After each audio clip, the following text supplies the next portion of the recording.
It's now almost a year ago, on the night of February 24th, that Russia invaded Ukraine and war was back to Europe.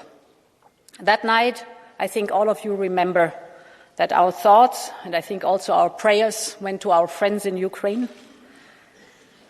I remember vividly how we followed the news from the Donbass and Kyiv with unbearable tension. And we all were wondering whether the Ukrainian friends would be able to withstand the onslaught of the Russian invaders. Today we know, yes, they would. 1 year on, Putin's perfidious plans continue to be foiled by the brave Ukrainian nation. 1 year on, Russia has completely alienated itself from Europe, its most important economic relationship, and is isolated on the global stage. 1 year on, this very parliament last week welcomed the President of Ukraine, Volodymyr Zelensky, as the true hero he is. And 1 year on, Putin's imperial fantasies have woken up to a bleak reality, while Ukraine's dreams of freedom are stronger than ever, and they will prevail. I'm deeply convinced. Honourable Members, what a difference 1 year of unity and resolve can make. In the early hours of February 24th, when Russian tanks rolled into Ukraine, a whole continent was holding its breath. Some predicted that Ukraine would fall in a matter of days. But instead, the legendary bravery of the Ukrainian people stunned the world. Their fierce resistance at the gates of Kyiv, the civilians who stopped Russian tanks in the south, the counter-offensive of Ukraine's armed forces in Kharkiv and Kherson.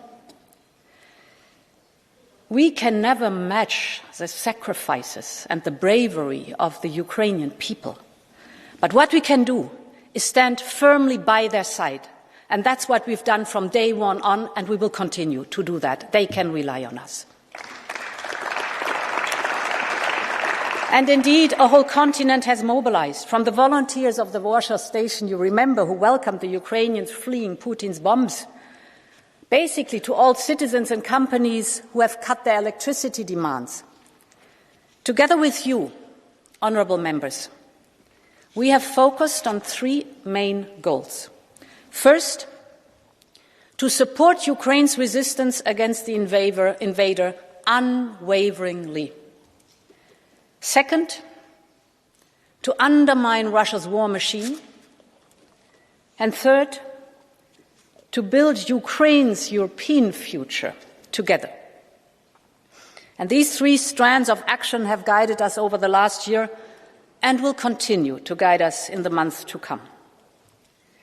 Je commencerai par notre... I would like to express our steadfast support to Ukrainian resistance. Since the start of the war, we've provided economic, humanitarian and military support to the tune of €67 billion. We have budgetary support for military capacity, humanitarian aid, aid to Ukrainian refugees.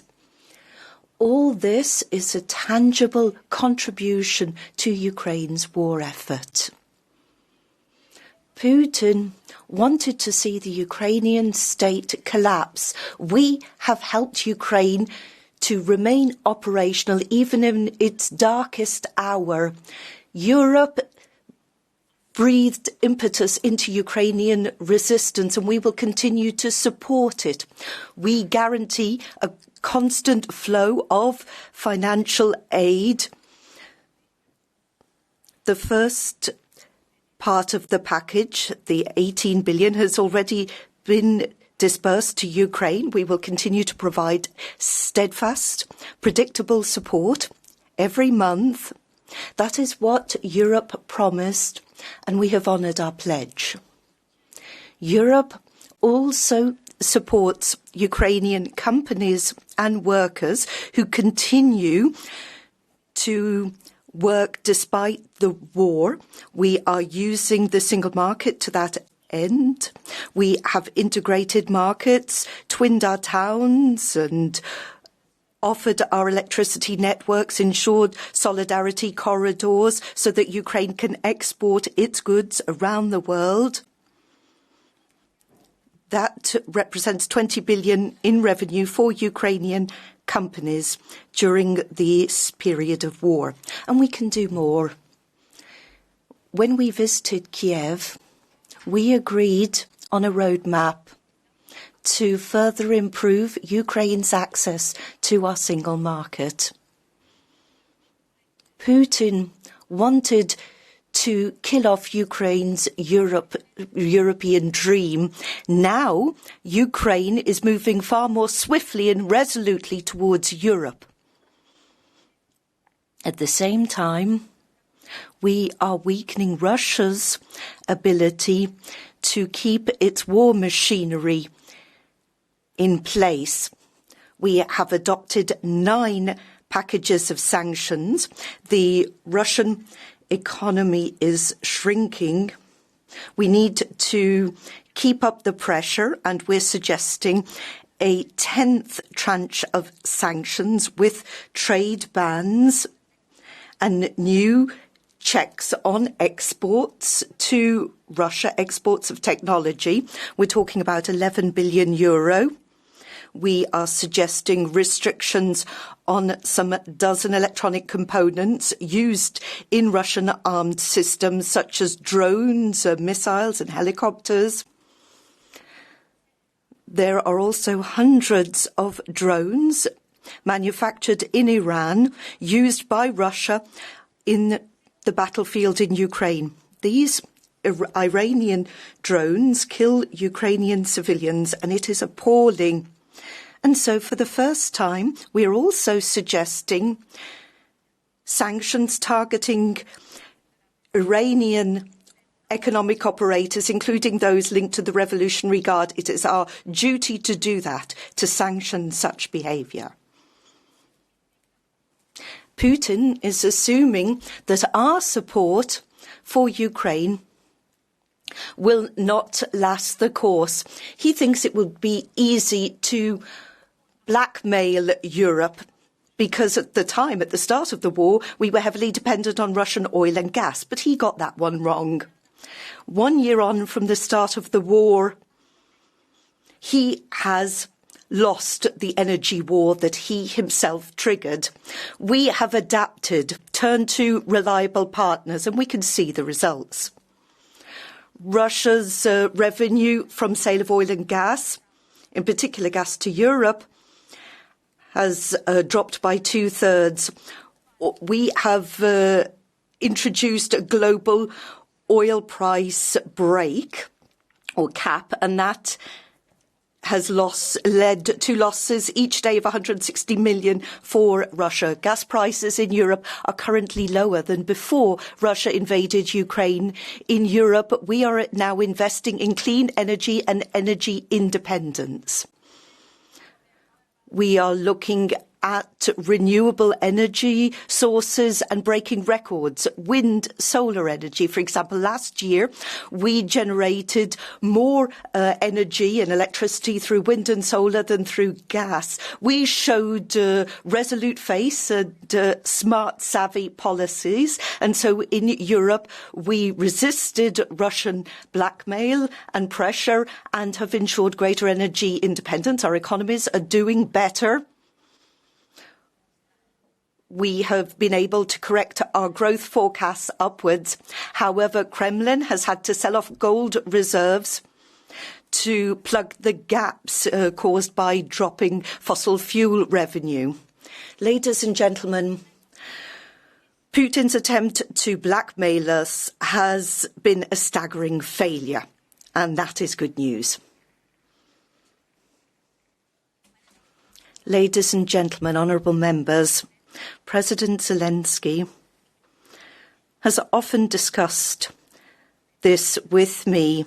He has talked about how people in Ukraine deal with and cope with the horrors of war, despite what happened in Irpin and Bucha? What provides them with hope after seeing Mariupol and other cities bombed? So what gives them hope? It is that firm belief that the future of their country, the future of their children, lies with the European Union. That is our third task. We want to offer the Ukrainians a bridge towards hope, to move from the horrors of war towards a better, brighter future in our midst. And its progress on the path towards our union go hand in hand. You've heard it from President Zelensky in this very hemicycle. I've seen it with my college in Kyiv. I know it from the colleagues at the Commission that they confirm it every single day.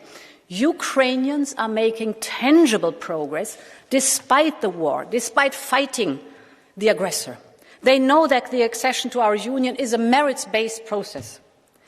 They have passed legislative reforms that others thought would take years.